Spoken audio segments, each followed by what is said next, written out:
ឯកឧត្តមសសុពុត្រាប្រជុំពង្រឹងសន្តិសុខនិងពិធីការត្រៀមសម្ពោធសមិទ្ធផលធំក្រោមអធិបតីភាពថ្នាក់ដឹកនាំកម្ពុជា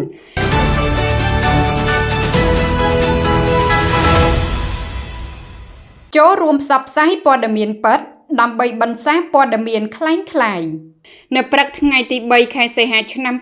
2026នេះរដ្ឋបាលខេត្តស្ទឹងត្រែងបានរៀបចំកិច្ចប្រជុំគណៈកម្មការដឹកនាំរៀបចំបដិសណ្ឋារកិច្ចថ្នាក់ដឹកនាំកម្ពុជាជាតិដើម្បីរៀបចំពិធីសម្ពោធឲ្យប្រើប្រាស់ជាផ្លូវការនៅសមិទ្ធផលនានានៅក្នុងក្រុងស្ទឹងត្រែងខេត្តស្ទឹងត្រែងដែលក្រុងនឹងប្រព្រឹត្តទៅនាអំឡុងសប្តាហ៍ទី2នៃខែសីហាឆ្នាំ2026ខាងមុខនេះ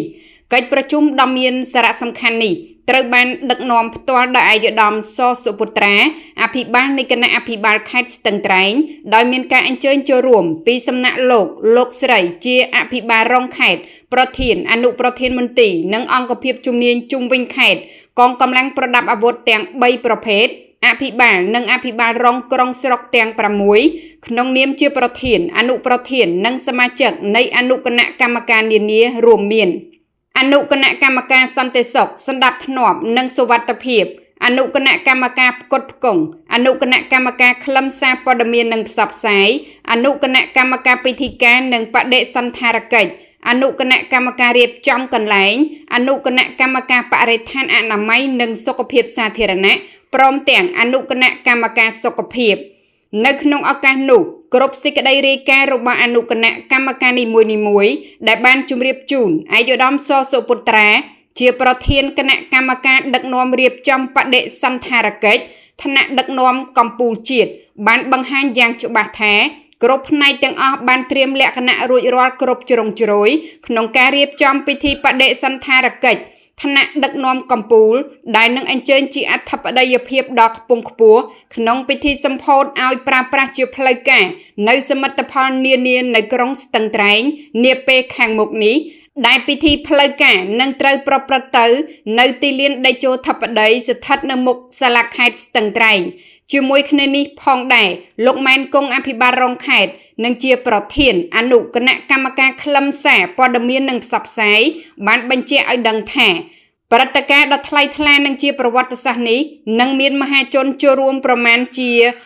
5200នាក់លោកបានគូបញ្ជាក់បន្ថែមថាសមាជិកចូលរួមដ៏ច្រើនកកកនេះរួមមានមន្ត្រីរាជការមកពីគ្រប់អង្គភាពជុំវិញខេត្តរដ្ឋបាលក្រុងស្រុកទាំង6ក្រុមប្រឹក្សាឃុំសង្កាត់មេឃុំចៅសង្កាត់ទាំង34ស្មានឃុំសង្កាត់ប្រជាពលរដ្ឋយ៉ាងច្រើនសន្ធឹកសន្ធាប់ក្នុងក្រុងស្ទឹងត្រែងនិងភាគីពាក់ព័ន្ធជាច្រើនរូបទៀតពាក់ព័ន្ធនឹងសមិទ្ធផលដែលត្រូវដាក់សម្ពោធនាពេលខាងមុខនេះឯកឧត្តមសសុពុត្រាអភិបាលខេត្តបានមានប្រសាសន៍បញ្ជាក់បន្ថែមថាសមិទ្ធផលនានាដែលបានស្ថាបនារួចរាល់ហើយត្រូវប្រកាសសម្ពោធជាផ្លូវការរួមមានសួនសុវណ្ណភូមិវេទិកានាគជ័យមុខសាលាខេត្តស្ទឹងត្រែងសួនបវរធិបតីទីលានតេជោធិបតីនិងរូបសំណាកផ្លែម្នាស់ដែលជាផ្លែឈើនិមិត្តរូបតំណាងខេត្តដោយឡែកចំពោះសមិទ្ធផលផ្សេងទៀតដែលកំពុងតែស្ថាបនាហើយមិនទាន់លេចចេញជារូបរាង 100% អាជ្ញាធរខេត្តស្ទឹងត្រែង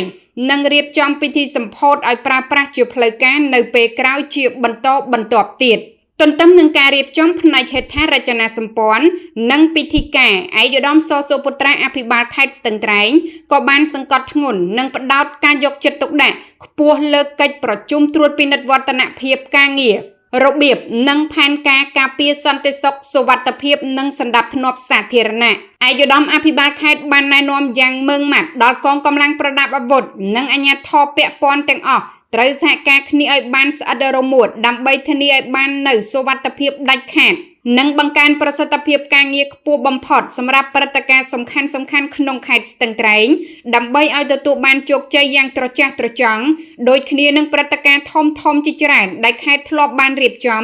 និងប្រារព្ធឡើងដោយជោគជ័យកន្លងមកដែរ